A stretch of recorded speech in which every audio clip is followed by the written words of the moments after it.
Dieu. Seigneur, on veut te remercier ce matin pour la joie qu'on a d'être ensemble. Merci pour la joie qu'on a eue le dimanche passé à te célébrer, mais aussi après à parler des affaires du royaume. Avec notre réunion de membres, les 6 nouveaux membres qui ont été admis, Seigneur, c'est merveilleux.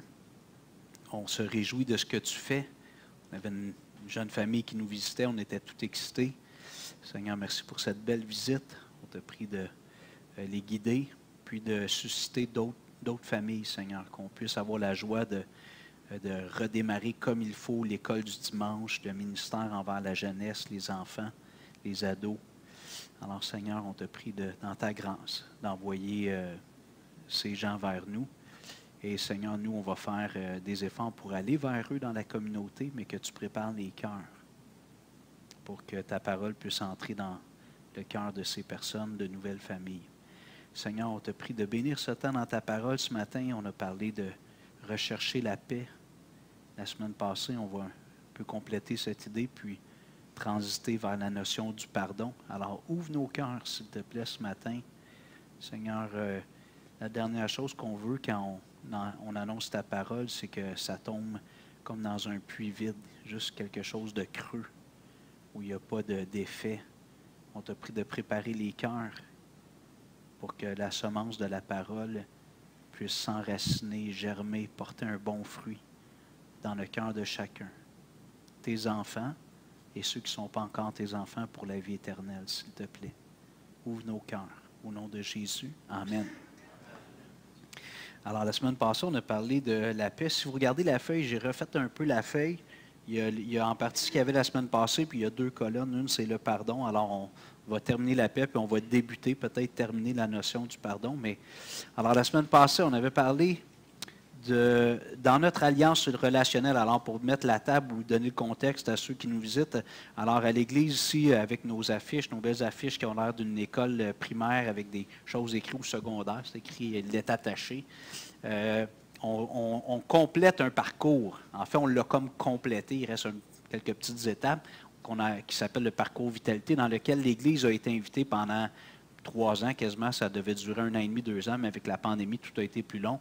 Donc, à réfléchir pour nous aider à être une Église vigoureuse, puis une Église où les relations sont saines selon le Seigneur. Puis, dans le parcours vitalité, il y a ce qu'on appelle l'alliance relationnelle. Il y a 7 principes qui devraient être des guides dans nos relations pour que notre Église, les relations soient saines, puis que lorsque Dieu nous donne la joie d'être en contact avec des gens qui ne connaissent pas Jésus encore, qu'ils puissent percevoir Jésus à travers nous, à travers nos relations.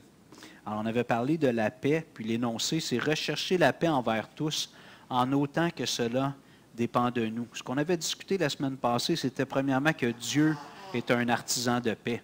Et je pense que dans tous les points qu'on a regardés qui ont précédé, c'est-à-dire les 4 premiers points, celui-ci, il me semble que j'ai toujours commencé avec Dieu.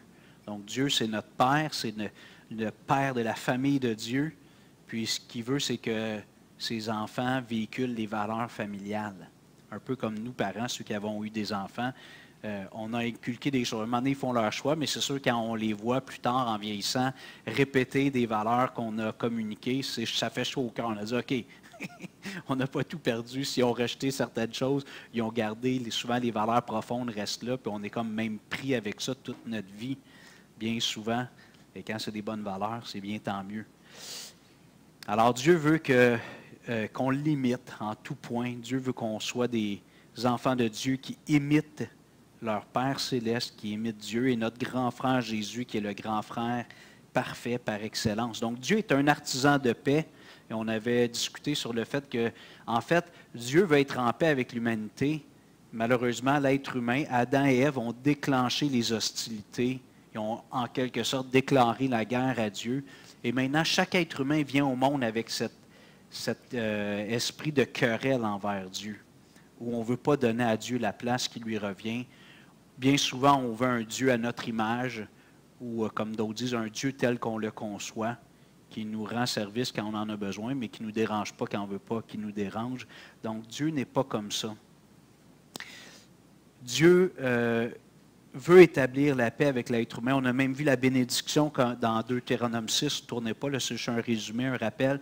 Deutéronome 6, le Seigneur dit à Moïse, voici comment Aaron et les fils, les sacrificateurs, vont bénir le peuple. Il leur dit que l'Éternel, ce que les sacrificateurs devaient prononcer comme bénédiction sur le peuple d'Israël, que l'Éternel te bénisse et qu'il te garde, que l'Éternel fasse luire sa face sur toi et qu'il t'accorde sa grâce. Que l'Éternel tourne sa face vers toi et qu'il te donne la paix. Alors, oui, André? Non, j'ai dit quoi? Deutéronome? Je m'excuse. Nombre 6. Merci. J'aime Deutéronome 6 aussi, là. Mais merci. Alors, Nombre 6. Merci, André. Et le mot shalom, on avait parlé du fait que le mot shalom, souvent, nous autres, on a en tête que ça veut dire paix. Puis c'est vrai, mais c'est un mot qui est beaucoup plus complexe que ça. C'est un mot qui parle d'être satisfait. On souhaite à la personne d'être comblée. Ce n'est pas juste la paix dans l'âme, la quiétude comme être zen. C'est le fait d'être satisfait, d'avoir une vie comblée. Et ça parle même de prospérité matérielle, dans le sens que je te souhaite d'être comblé. Ça ne veut pas nécessairement la grande fortune puis la richesse surabondante, mais donc c'est un état de plénitude dans toutes les sphères de la vie, le corps, l'âme et l'esprit de l'être. On est en paix, on manque de rien, nos relations sont saines. Une vie comme Dieu l'a conçue dans le Jardin d'Éden, c'était des relations sans péché, sans méchanceté, l'abondance du Jardin d'Éden, l'amour entre Adam et Ève. Tout était fluide et parfait, tout était satisfaisant. Malheureusement, comme j'ai dit, Adam et Ève ont déclenché les hostilités et Jésus est venu. Dieu a promis qu'un jour allait venir un enfant. C'est un verset qu'on cite souvent à Noël, Ésaïe 9,5, car un enfant nous est né, un fils nous est donné, et la domination reposera sur son épaule. On l'appellera admirable, conseiller, Dieu puissant, Père éternel, Prince de la paix. Jésus savait qu'en venant, il allait provoquer une division dans le monde parce qu'il est venu puis il a annoncé un message qui, quand on adhère, que l'on place notre foi en Jésus, bien, il y a des gens autour de nous qui ne sont pas contents. En général, nous, les chrétiens, on veut être en paix avec tout le monde, mais il y en a qui ne sont pas en paix avec les chrétiens. Jésus a dit qu'on était le sel de la terre. Du sel, c'est bon, mais sur une plaie vive, ça chauffe. Alors, on est comme ça, nous autres. Des fois, on est juste quelque chose qui rehausse la saveur, puis des fois, on vient mettre du sel sur une plaie vive et les gens n'aiment pas ça. Ou encore, la lumière du monde, quand on est tout sale puis qu'on ne veut pas se l'avouer, ou qu'on est tout décoiffé puis qu'on ne veut pas faire face à notre peigne avec nos cheveux rebelles. On ne veut pas la lumière. On aime mieux rester tous les cheveux en broussailles. Donc, on est lumière du monde et sel de la terre. Pour certains, odeur de vie, pour d'autres, odeur de mort. Donc, mais Jésus a dit, moi, je viens pour rétablir la paix entre vous, les êtres humains, et Dieu. Puis quand vous allez être rétablis dans votre relation avec Dieu, je veux que vous soyez des gens qui sèment la paix autour d'eux. Et ça devrait être une valeur très forte au sein des chrétiens, au sein de l'Église. La paix relationnelle doit être importante. On a vu que Dieu prenait l'initiative. Aujourd'hui, souvent, quand on parle justement de ce genre, que les gens osent faire un peu de morale, parce que c'est plus à la mode de faire de la morale. Donc, les gens, ce qui semble être le plus vertueux, c'est le respect. Hein, le respect. Ça, c'est la ligne entre mon terrain et ton terrain. Tes bébelles chez vous, mes bébelles chez nous, ça va bien aller. Mais la vertu chrétienne va beaucoup plus loin que ça. On prend l'initiative. Je peux peut-être voir avec mon voisin, je peux-tu t'aider? Des fois, il y a des semi-détachés, les terrains sont adjacents. Ou je peux-tu faire ton gazon? Tu sais, je vois que tu as un problème de hanche, tu t'es fait remplacer une hanche. Veux-tu que je fasse ton gazon pour quelques semaines? Tu sais? Pas juste, il est bien laid de son gazon, il a mal à la hanche, regarde ça, ça fait 3 semaines qu'il ne coupe pas son gazon. L'amour chrétien prend l'initiative. Et quand il y a un conflit qui émerge, ben, on prend l'initiative pour aller voir la personne. On va voir des passages tout à l'heure. On arrive dans la deuxième partie où j'étais à peu près rendu la semaine passée. Je vous invite à ouvrir vos Bibles dans Matthieu 5.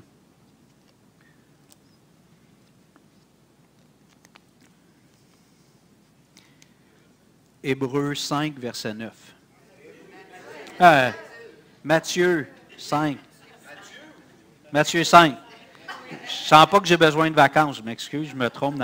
J'avais Matthieu, Hébreux, Nombre, Deutéronome. Matthieu 5, 9. Alors, Marc 5, 9. Ça l'a été voulu. Matthieu 5, 9.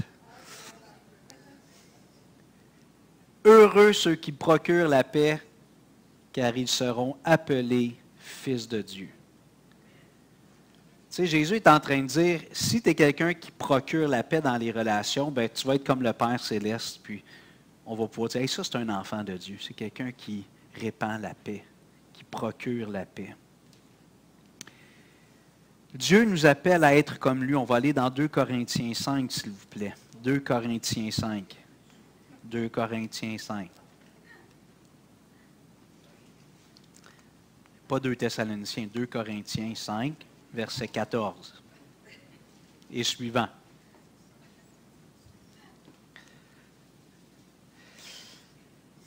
Un beau passage qu'on aime beaucoup utiliser quand on parle d'évangélisation, puis c'est tout à fait approprié. Verset 14 et suivant. « Car l'amour de Christ nous presse, parce que nous estimons que si un seul est mort pour tous, tous donc sont morts. Et qu'il est mort pour tous, afin que ceux qui vivent ne vivent plus pour eux-mêmes, mais pour celui qui est mort et ressuscité pour eux. Ainsi, dès maintenant, nous ne connaissons personne selon la chair, et si nous avons connu Christ selon la chair, maintenant nous ne le connaissons plus de cette manière. Si quelqu'un est en Christ, il est une nouvelle création. Les choses anciennes sont passées, voici, toutes choses sont devenues nouvelles. Et tout cela vient de Dieu qui nous a réconciliés avec lui par Christ et qui nous a donné le ministère de la réconciliation. Car Dieu était en Christ réconciliant le monde avec lui-même en n'imputant point aux hommes leurs offenses, et il a mis en nous la parole de la réconciliation. Nous faisons donc les fonctions d'ambassadeurs pour Christ, comme si Dieu exhortait par nous. Nous vous en supplions au nom de Christ, soyez réconciliés avec Dieu.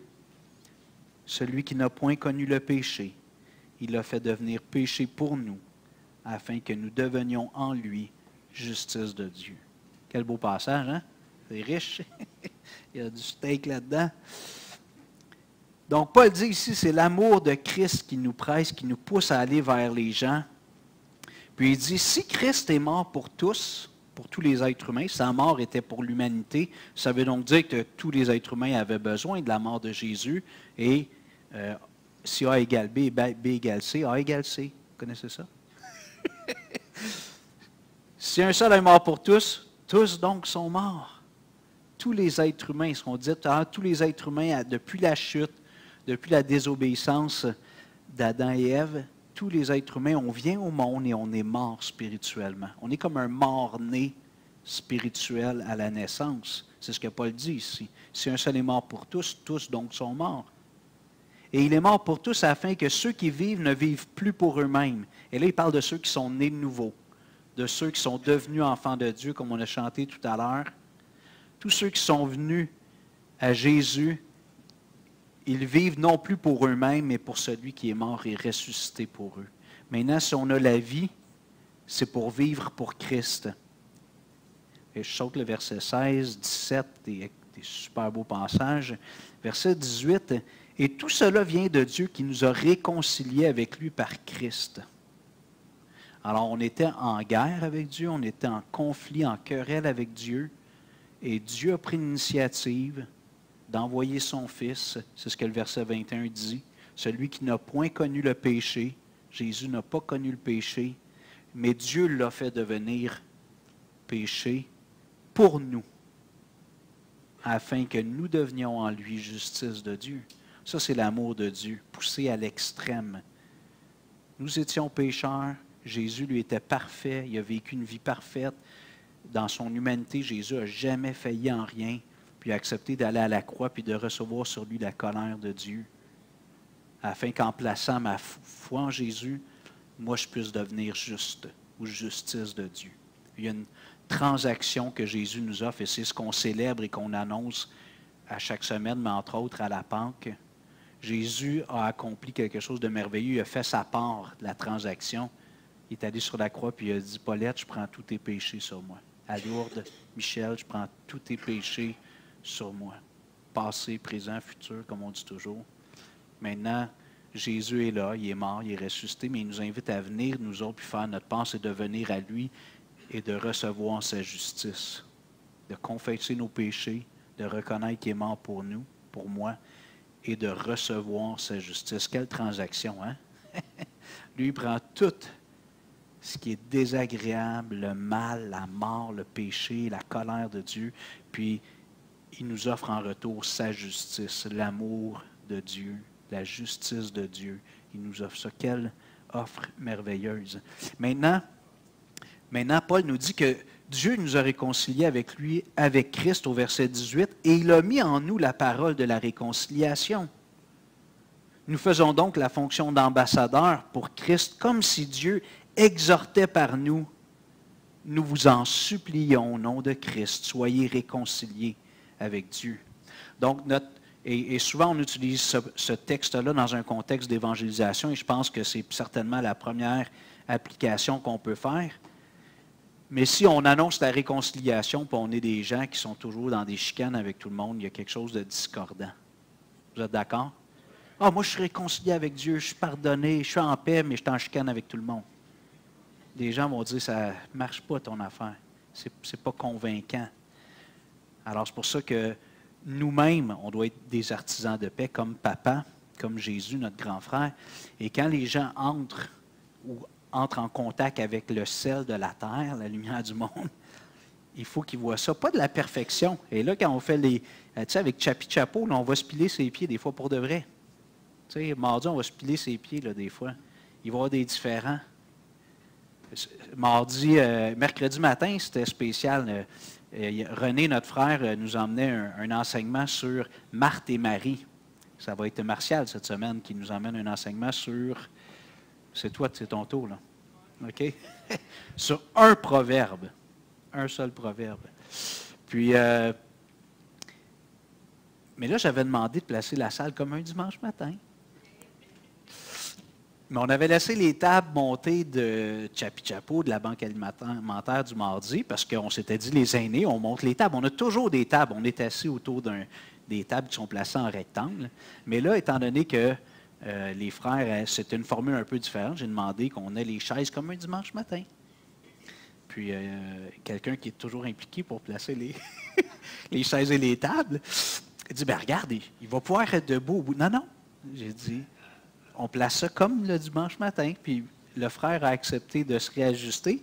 Mais tu sais, je vois que c'est le genre de choses, je m'en revenais dans le tout, je dis, j'espère qu'il n'est pas fâché contre moi, parce que là, j'ai dit, je ne te demande pas ton opinion, je te demande juste de les placer de même.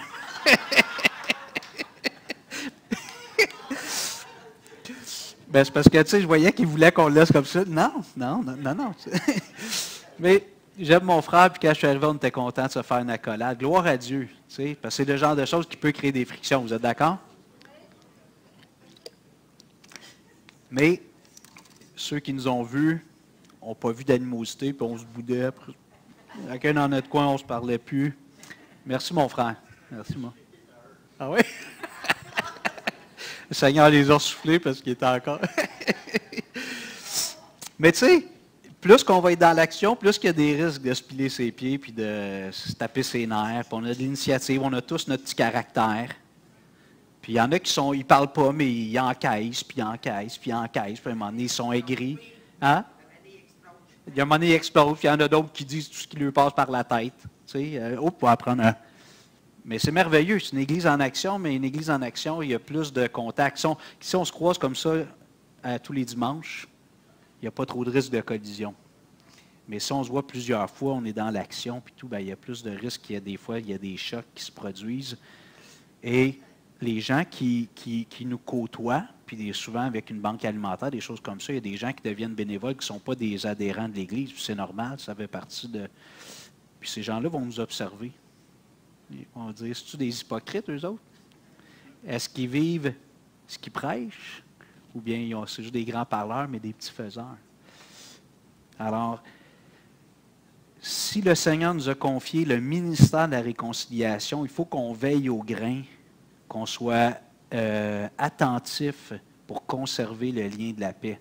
Maintenant, je pense que je l'ai déjà partagé ici, mais je me souviens même à Longueuil ou à Rivière-du-Loup, c'est pas de devenir hyper susceptible, là, puis tu sais, toujours, j'y ai fait une blague, j'y ai-tu fait de la peine. Tu sais, moi, au début, à l'église, j'apprenais à connaître les gens, puis des fois, justement, je parle un peu trop, je taquine, ou je dis ce que je pense, fait que je valide, tu sais, je veux valider, j'étais-tu blessé, tu sais, pour moi, c'était juste comme taquinerie, puis... mais avec le temps, on apprend à se connaître, puis on connaît les limites, mais il ne faut pas devenir hyper susceptible, tu sais, puis hyper sensible, puis à chaque fois que quelqu'un dit quelque chose, tu sais, tu m'as fait de la peine, puis... Mais, oui, comment? Monsieur Hugo. Monsieur Hugo. On a parlé de la classe la semaine passée. Alors, le ministère de la réconciliation, il faut le vivre entre nous, autant qu'on l'annonce à l'extérieur. L'un ne va pas sans l'autre. J'avais partagé aussi la semaine passée, on n'ira pas le voir, mais dans Jean 17, je pense qu'on l'avait vu. Jésus prie pour l'Église, puis il dit à partir du verset 20, « Je te prie pas juste pour les disciples actuels, mais pour ceux qui vont croire à cause de leur parole. » Puis dans quelques versets, Jésus, je l'ai déjà compté, je ne me souviens pas, je ne sais pas combien de fois qu'il utilise l'expression d'être un, comme toi et moi, nous sommes un. Je te prie pour qu'ils soient un. Il prie pour l'unité. Et cette unité-là va être conservée par ce qu'on appelle le lien de la paix. On va aller dans Éphésiens 4, s'il vous plaît. Éphésiens chapitre 4, verset 1. Il faut que je dise le verset parce qu'il y en a qui me le demandent. Éphésiens 4, 1.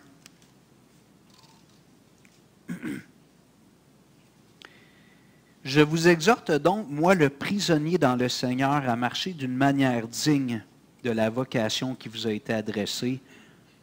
Et j'aime ça parce qu'ici, je trouve que c'est l'alliance relationnelle aidée. Hein?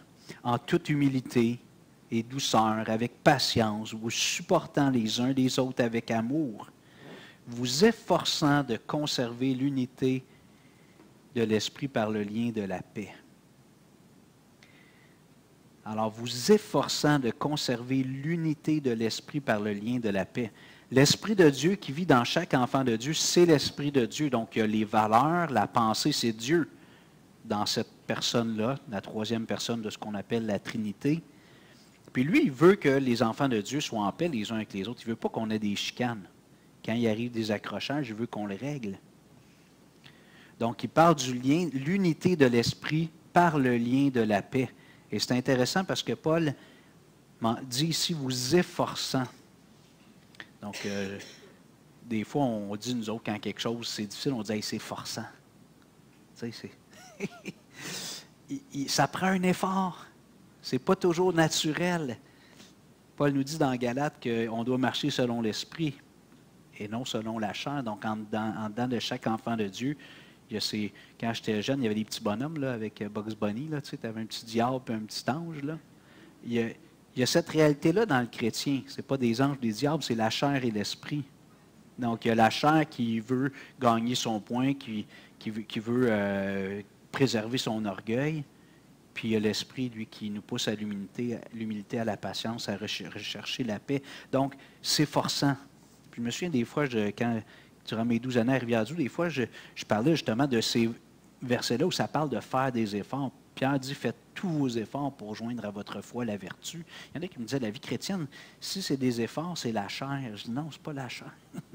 La chair, elle veut que tu sois laxiste, elle veut que tu te laisses aller au péché, mais oui, c'est un combat. Paul dit à Timothée, combat le bon combat de la foi. La vie chrétienne, ce n'est pas juste une descente dans une tube, au glissade d'eau, ou dans les lagunes. J'aime ça, les lagunes. Moi, j'aime plus ça que les choses. Tu sais, il y a ça à Saint-Sauveur, là, je ne me souviens pas. Tu t'assois là-dedans, tu te laisses aller pendant une demi-heure. C'est la grosse vie. Mais la vie chrétienne, c'est pas ça. La vie chrétienne... Je pense qu'il y a une tube. Le Seigneur il a mis une tube en dessous de nous pour pas qu'on cale, mais il faut quand même nager. Puis souvent, on va à contre-courant. On ne suit pas le courant du monde. Et maintenant, dans Romains, si vous voulez tourner dans Romains 12.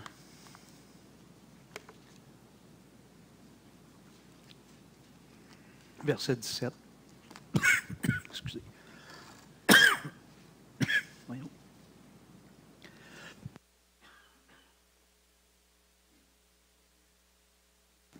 Romains 12, 17. Ne rendez à personne le mal pour le mal.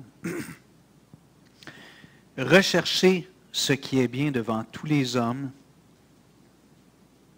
S'il est possible, autant que cela dépend de vous, soyez en paix avec tous les hommes.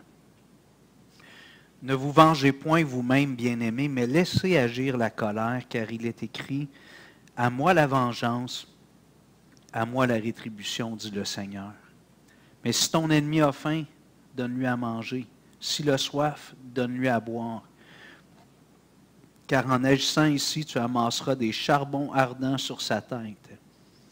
Ne te laisse pas vaincre par le mal, mais surmonte le mal par le bien. » Au verset 18, « S'il est possible, autant que cela dépend de vous, soyez en paix avec tous les hommes. » Alors, on est conscient qu'il y a une limite à être en paix avec les gens si les gens ne veulent pas. Puis je pense que les chrétiens, on va vivre ça régulièrement dans le monde, pas nécessairement dans nos relations de proximité, mais on voudrait, nous autres, être amis avec tout le monde, mais il y en a qui ne veulent pas être nos amis.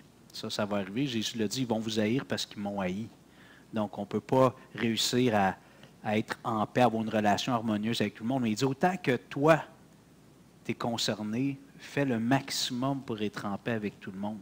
On va dire un collègue de travail, une collègue de travail, on voit que c'est, comme on dit, il n'y a pas d'atome crochu, il y a des points de vue divergents avec moi, puis qu'à un moment donné, même ça va jusque dans une discussion, une rencontre, une pédagogique, à brasser un peu les idées, puis avoir des paroles peut-être de jugement, de condamnation sur le point de vue de l'autre. Ben, je devrais prendre l'initiative d'aller voir la personne, le ou la collègue, dire, écoute, je regrette ou je te demande pardon pour le... Je me sens emporté un peu. C'est des sujets là, qui viennent chercher des cordes sensibles en nous, puis on n'a vraiment pas sur la même longueur d'onde. Fait que, je pense que j'aurais pas dû pousser aussi loin que ça l'échange, fait que je te demande pardon.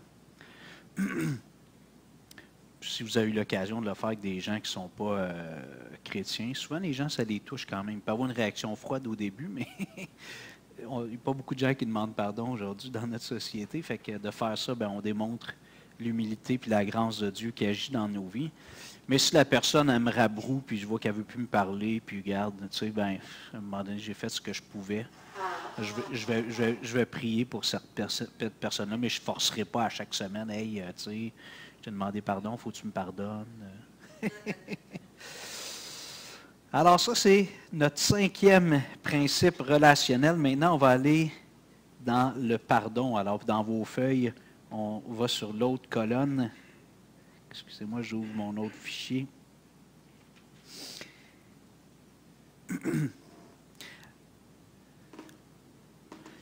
J'ai marqué ici, après avoir cherché la paix, il faut parfois passer au pardon.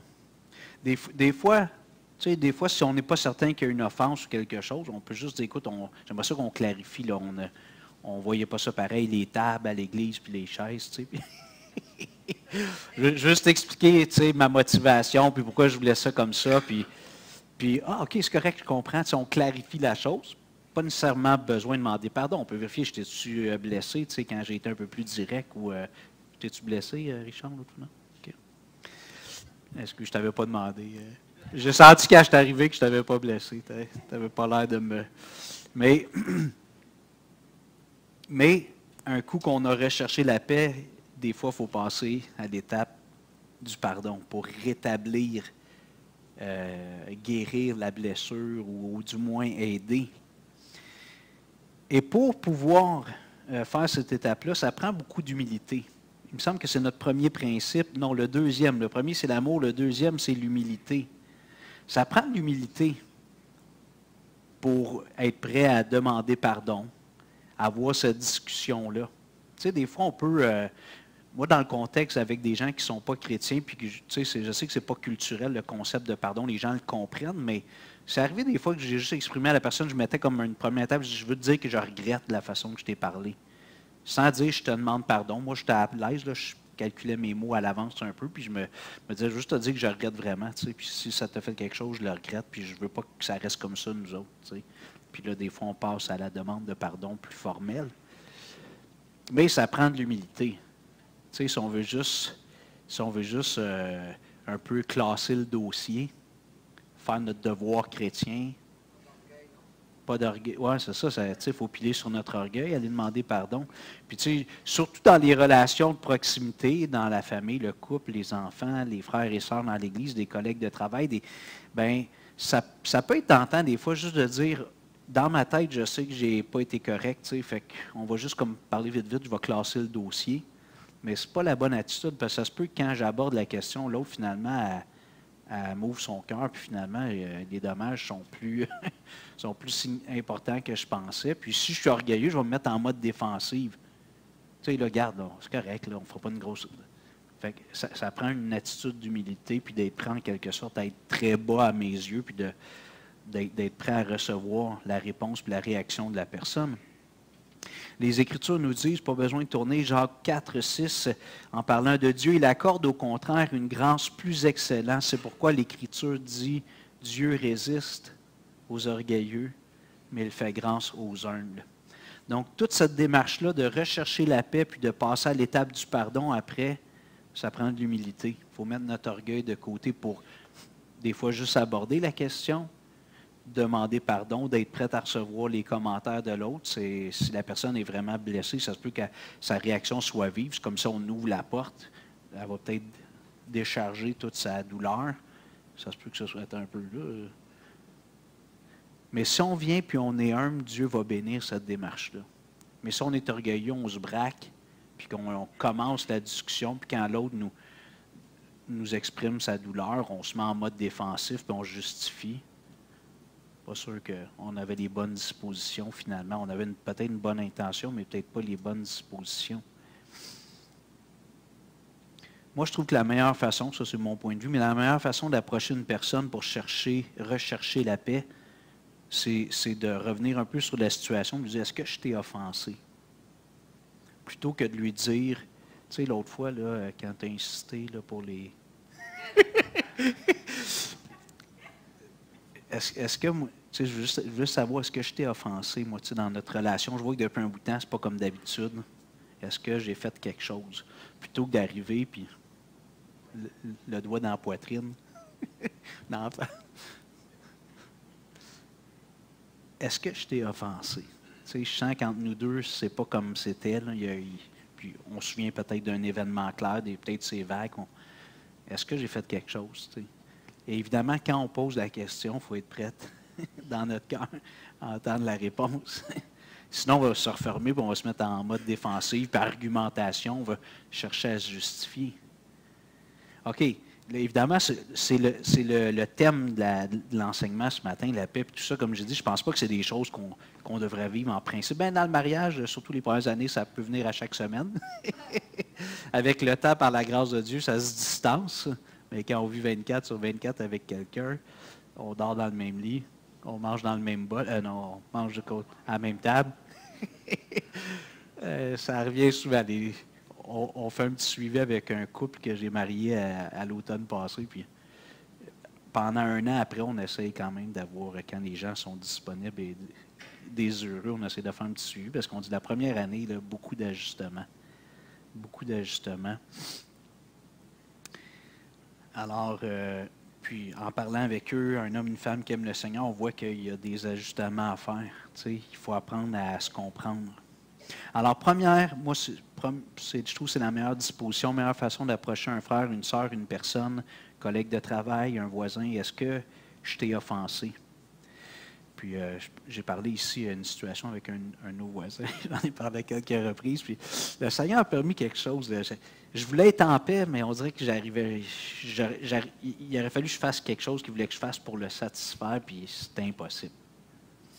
Puis on l'a croisé il y a peut-être 2 mois, Lynn et moi, on va marcher. Puis il parle à Lynn, elle ne le voit pas, tu sais. Puis il pointe, il dit, toi, je t'aime, toi. Mais lui, je l'aime pas, tu sais. Lynn a dit, écoutez, moi, je vais vous dire, tu sais, nous, on fait une seule chair. Fait que si vous ne l'aimez pas, vous ne m'aimez pas. Elle a été sharp, ma femme. Moi, je ne suis pas vite dans le temps. Mais après ça, là, quand même, il continue. On le revoit une deuxième fois. Puis là, finalement, ça change un petit peu le discours. Il y a de l'ouverture. Il me regarde. Il ne regarde pas juste Lynn. Puis là, il a exprimé qu'à un moment donné, il m'a dit quelque chose. On est voisins. Il y a juste une clôture qui nous sépare. Puis il a dit quelque chose à un moment donné qui a un lien avec ce qu'il voulait que je modifie dans ma propriété. Puis il m'a dit quelque chose. Moi, j'étais en train de faire des travaux. Il me dit de quoi? Puis lui, c'était le fond de sa pensée, mais il exagère. Moi, je pars à rire. Je pensais qu'il me faisait une blague. sais, il est en train de construire un triplex. Tu sais. Non, pas un triplex. Fait que je trouve ça drôle, avec un juron. Là, tu sais. Ben lui, fait que, bon, je le trouve drôle, mais je suis en train de travailler. Fait que, il revenait avec deux fois avec ça quand on se croise sur la rue. Puis là, j'ai dit, OK, je l'ai blessé là, quand j'ai ri. Lui, il pensait que je me moquais de lui. Moi, je pensais que c'était une blague. Il exagérait. J'étais en train de construire un triplex. C'est pas un triplex que j'étais en train de construire. Fait que là, j'ai dit, ben, j'ai essayé d'être en paix avec, puis il aurait fallu que je défasse mon affaire. T'sais. Fait que j'ai dit, je ne donnerai pas le nom, mais j'ai dit, monsieur, je vous demande pardon. J'ai dit, tu sais, je réalise que vous l'avez pris comme si je riais de vous. Moi, je prenais ça comme une blague, je riais avec vous. Mais vous l'avez pris personnel. Fait que je vous demande pardon. J'ai demandé 2 fois pardon. Je vois, il revenait, là, tu sais. Je vois que ça.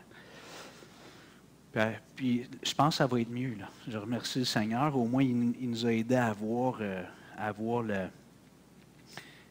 un petit peu peut-être là où, je pense que, je ne sais pas si ça va tout régler, mais c'est sûr que je ne déferai pas ce que j'ai fait, là, la construction. Mais, en tout cas, j'ose espérer. Je priais pour ça depuis 1 an. Je disais, Seigneur, tu sais, donne-y la paix. Il faut qu'il. Alors, la meilleure façon, c'est, peut-être que moi, j'aurais pu faire ça, tu sais, là, j'étais un petit peu en opposition avec lui, c'est pour ça que je partage ça, je pense à ça, tu sais, il voulait que je défasse mon affaire, que je déplace mes affaires, voyons, je peux pas, tu sais. Puis peut-être j'aurais pu dire, y a-tu d'autres choses, tu sais, est-ce que, pourquoi vous revenez toujours avec ça à chaque printemps, il me reparlait de cette affaire-là, tu sais, je dis, mais j'avais pas pensé, pardon? Oui, c'est ça, fait que là, c'est le test, j'espère que vous m'avez invité à prendre un petit grappa sur sa terrasse à la place. Oh! On est sur YouTube. OK, alors, maintenant, cette démarche-là de recherche de la paix et surtout de rechercher le pardon, c'est important pour Dieu. J'aimerais qu'on regarde quelques passages. On va aller dans Matthieu. On va passer quelques instants dans Matthieu. C'est des passages qui se retrouvent dans cet évangile-là. Matthieu 5, verset 21. 5, 21.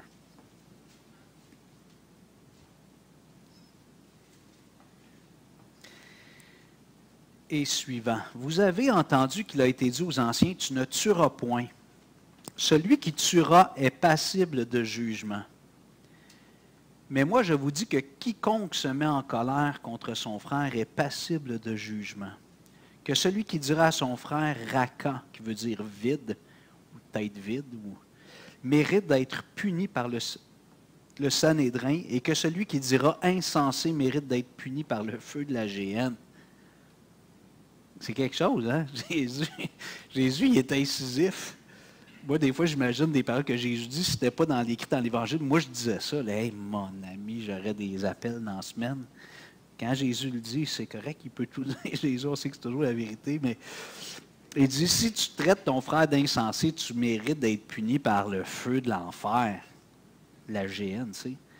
Et là, il dit, si donc tu présentes ton offrande à l'autel, dans le temple, ici on ne va plus au temple, on vient dans nos rassemblements d'église, et que là tu te souviennes que ton frère a quelque chose contre toi, laisse-là ton offrande devant l'autel et va d'abord te réconcilier avec ton frère, puis viens présenter ton offrande. Quelque chose, hein? L'offrande, c'est un geste d'adoration, c'est d'expression de notre piété, de notre amour envers Dieu. Puis là, Jésus dit, si tu t'apprêtes à donner ton offrande, puis tu te souviens qu'il y a un frère qui a quelque chose contre toi, pas que toi, tu as été blessé, que tu as le souvenir que ce frère-là ou cette sœur-là, il est arrivé quelque chose, tu ne sais pas trop, tu le sais, puis c'est pas réglé. Il dit, arrête ton geste d'adoration, parce que pour l'instant, je ne le recevrai pas comme tu voudrais que je le reçoive, avec joie, puis Dieu n'accueille pas notre adoration librement ou avec gaieté. S'il sait que dans notre cœur, on est conscient que quelqu'un est fâché contre nous et qu'on ne fait pas l'effort d'essayer de régler la chose. C'est ça que Jésus nous dit ici, vous êtes d'accord? Il dit, puis là, nous autres, on a souvent notre enveloppe d'offrande en tête. C'est l'image qu'on a parce que c'est ça qui symbolise l'offrande, mais Tu veux adorer Dieu, tu viens à l'Église, tu t'apprêtes à chanter Alléluia, puis non, le Saint-Esprit dit, hey, Nathalie, Nathalie, Doris, là. Ah oui, c'est vrai. Bon, j'ai vu des fois des gens le faire littéralement avant l'offrande, venir chercher le frère, la sœur. Je ne suis pas sûr que ça a besoin. C'est comme, tu sais, ne vous couchez pas sur votre colère. Là, puis, il y a des fois, moi, ma femme, elle a compris que le soir, ce n'est pas le temps de me parler. Je vais être pire. Tu sais, moi, les discussions sur l'oreiller, oubliez ça. On en a fait au début, là, tu sais, parce qu'on était biblique. Hein, on était biblique, tu sais. T'es couché, puis là, ah oui, c'est vrai, écoute, tu sais, moi, le soir, j'ai pas le goût de régler des problèmes. Je vais être carré, je vais être expéditif, puis c'est pas correct, mais je suis fatigué, fait que j'ai pas comme l'énergie pour. Fait que nous, on s'est dit, ben des fois, ça va être le lendemain matin. Je pense que le Seigneur comprend, tu sais. Fait que tu viens, tu es en train de louer le Seigneur, Alléluia, tu sais, oui, Jésus m'aime. Puis là, tu dis, aïe, c'est vrai, aider Robichaud. L'autre fois, j'ai été bête avec à Chapichapou.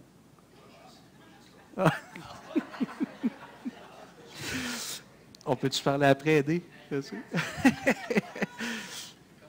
c'est vrai, il faut que je règle ça avec aider après. Après, si c'est quelque chose de lourd, écoute, on peut-tu prendre un café de cette semaine? Je peux-tu t'appeler? Y a-t-il un moment, j'ai réalisé que je pense qu'on a des choses à régler, toi et moi, puis le Seigneur me l'a rappelé ce matin pendant. Comment? Pendant 3 mois. Alors, on voit que pour Dieu, c'est important. Donc, l'adoration sincère et authentique, elle passe par des relations humaines harmonieuses, autant que cela dépend de nous. Mais tu sais, Jésus, il met l'emphase, il dit, un geste d'adoration pour les Juifs, là, c'était un moment solennel, ils s'avançaient vraiment, ils déposaient leur offrande, là. Nous autres, le panier passe, on met ça dedans, mais eux autres, c'était tout un moment, là. Puis là, il dit, arrête, mets ça de côté, va régler ton affaire. Oui, mais je reste à 500 km, va régler ton affaire, puis tu reviendras après. Pas vrai? C'est ça que Jésus dit. C'est ça que Jésus dit. Bon, peut-être, Seigneur, je peux-tu comme te le donner, puis c'est la première chose faire rendu chez nous, tu sais, pour ne pas payer 2 voyages. Tu régleras ça avec le Seigneur.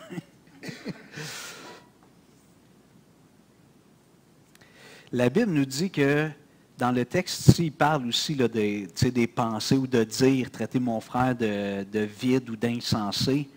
Puis j'avais un passage qui me venait en tête quand Jésus dit dans Matthieu 15, « Ne comprenez-vous pas, verset 17, que tout ce qui entre dans la bouche va dans le ventre, puis est jeté dans les lieux secrets. Mais ce qui sort de la bouche vient du cœur. » Excusez-moi. « Et c'est ce qui souille l'homme, car c'est du cœur que viennent les mauvaises pensées, les meurtres, les adultères, les débauches, les vols, les faux témoignages, les calomnies. Voilà les choses qui souillent l'homme. Mais manger sans s'être lavé les mains, cela ne souille point l'homme. » Donc, il fait un petit peu une réprimande aux disciples et aux pharisiens. Mais donc, tout ça, ça commence dans le cœur. Tu sais, fait que des fois, c'est pour ça que je disais tantôt, on veut faire une démarche pour régler quelque chose avec un frère, une soeur. Des fois, peut-être on a le flash, je vais l'avoir tout de suite. Assurons-nous qu'on est prêt. Est-ce que je t'ai offensé, mon frère, ma soeur? Tu sais, je sens que c'est pas comme avant notre relation où il est arrivé telle affaire, je t'ai fait une blague ou j'ai été direct.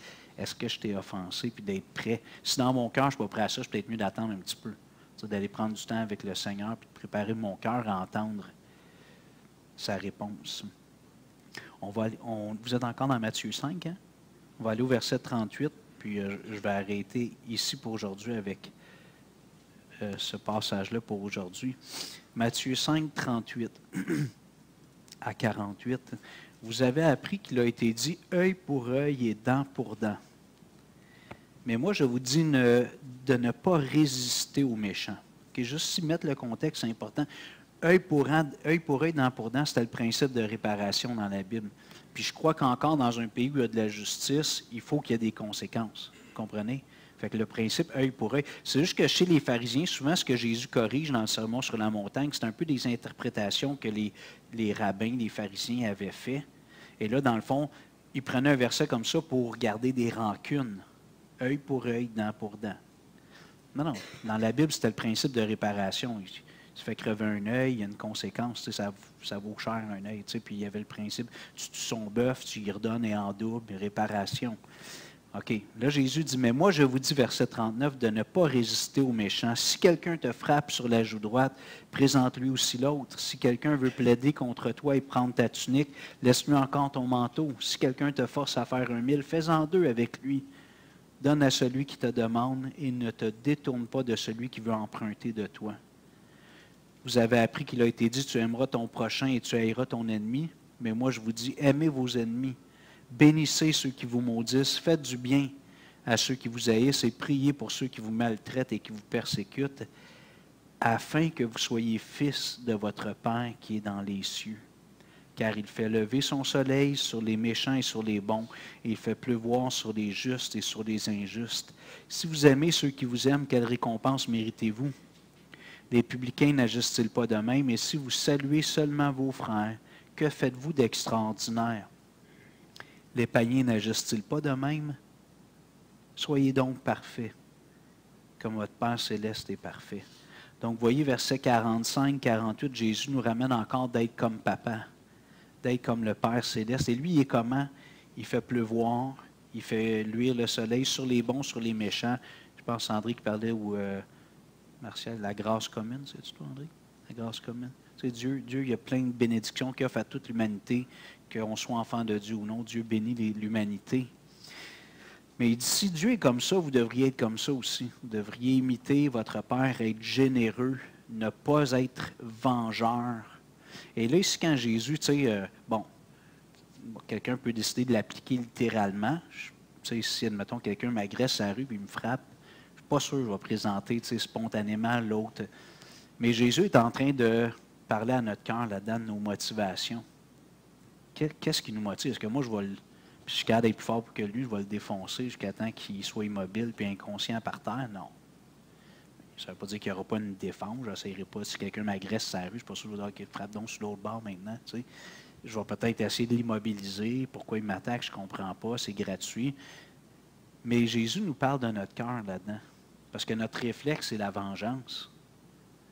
Puis je parlais la semaine passée, je pense, de la peine capitale, puis je me suis dit, je vais comme juste un peu nuancer avec ce passage-là, mais on voit dans l'Ancien Testament, entre autres, puis même dans Romains 13, quand il parle des autorités, que les autorités, on les porte l'épée pour punir ceux qui font le mal. Dans un pays, s'il n'y a pas un système de justice, là, c'est l'anarchie. Fait que, tu sais, les policiers, tout ça, même si des fois eux-mêmes peuvent être injustes, puis il y a des abus, il y a un système de justice que Dieu veut, puis c'est lui-même. Il dit que c'est les policiers, tout ça, c'est des serviteurs de Dieu pour punir ceux qui font le mal puis récompenser ceux qui font le bien. Alors, si par exemple, moi, je subis une agression sur la rue, si je subis une agression sur la rue, ben j'ai le droit d'aller faire une plainte au poste de police, puis ils vont faire un portrait robot. C'est correct, là, parce que ce fou furieux-là, il ne faut pas qu'il fasse ça à une autre personne après. Vous comprenez? Maintenant, des fois, j'ai pas imaginé parce que je ne souhaite pas ça, mais je me suis fait des scénarios. J'imagine que quelqu'un agresse ma femme ou un de mes enfants ou plusieurs sévèrement. Moi, je vais vouloir qu'il se retrouve en prison, ce gars-là, je vous garantis. Puis l'idée de la peine capitale, c'est que quand quelqu'un enlève une vie, quelqu'un tuerait un être cher, mon épouse, il ne faudrait pas qu'il soit sur mon chemin pendant un bout de temps. Je vous garantis, parce que je voudrais qu'il y ait de la justice. Puis si le juge, il est rentant, puis il dit, écoute, j'avais consommé, j'avais pas toute ma tête, puis je ne referai plus ça, monsieur le juge, OK, je te pardonne, va-t'en. Comme citoyen, je vais sentir qu'il n'y a pas de justice. Vous êtes d'accord? Alors, le principe de justice est voulu par Dieu. Maintenant, si cette chose-là arrivait, et je vais parler du pardon davantage la semaine prochaine, mais il faudrait que je sois capable, à un moment donné, d'aller voir cet individu-là en prison, puis de dire, je te pardonne. Puis j'aimerais ça te parler d'un pardon qui est plus grand encore. Vous comprenez? Alors, c'est normal, quand l'événement arrive, il y a de la colère, il y a toutes sortes de sentiments qui arrivent, mais dans notre cœur, c'est là que le pardon commence. Puis le pardon, je vous donne 3 principes que j'ai écrits, puis je vais redévelopper ça la semaine prochaine. Je trouve 3 affirmations qui aident à comprendre le pardon biblique. Premièrement, le pardon n'est pas synonyme d'amnésie. Quand je pardonne, ça ne veut pas dire que je l'oublie et que je ne penserai plus jamais. Donc, le pardon n'est pas synonyme d'amnésie. L'amnésie, c'est quand tu perds la mémoire. Deuxièmement, le pardon n'efface pas toutes les conséquences de l'offense. Donc, si quelqu'un commet un crime, si moi je fais des démarches pour qu'il soit arrêté et qu'il paye, c'est correct. Ce n'est pas un manque de pardon, ça. C'est la justice. Donc, le pardon n'efface pas toutes les conséquences de l'offense. Puis, troisièmement, le pardon, c'est de traiter affectivement et définitivement l'autre comme s'il n'avait jamais commis l'offense, dans mon cœur. Dans ma tête, je le sais qu'il le fait. Je ne pourrais jamais enlever ça de ma tête. Mais dans mon cœur, je suis capable de le traiter comme si ce n'était jamais arrivé. Donc, je vais développer ça la semaine prochaine. Je vous invite à vous lever, on va prier ensemble. Seigneur, on est devant toi ce matin, puis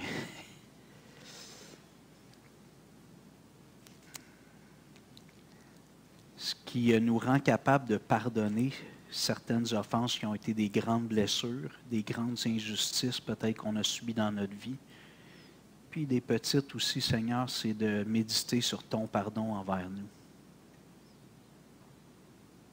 C'est ça le sens de la parabole de l'homme qui avait une grande dette, qui se fait remettre sa dette par son maître, puis qui lui accroche son premier ami en chemin qui doit 10 piastres, puis qui le fait mettre en prison pour 10 piastres. Toi, tu nous as pardonné une infinité de fautes, d'offenses. Chaque fois que je pêche par mes pensées, par ma paresse, par mes paroles, par mes actions, j'offense Dieu. À chaque fois que je pêche, j'offense Dieu.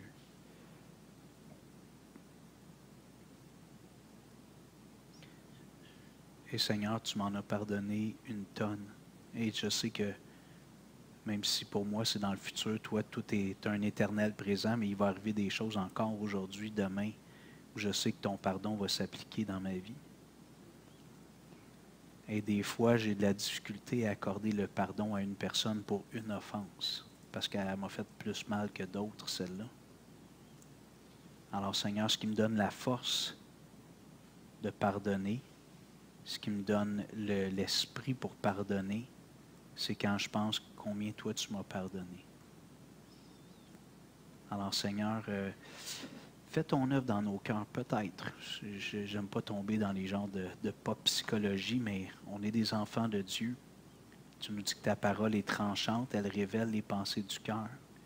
Alors peut-être qu'il y a une offense qu'on n'a pas décidé de pardonner, ou bien qu'on a pardonné à moitié, qu'on ramène dans notre mémoire, dans nos souvenirs.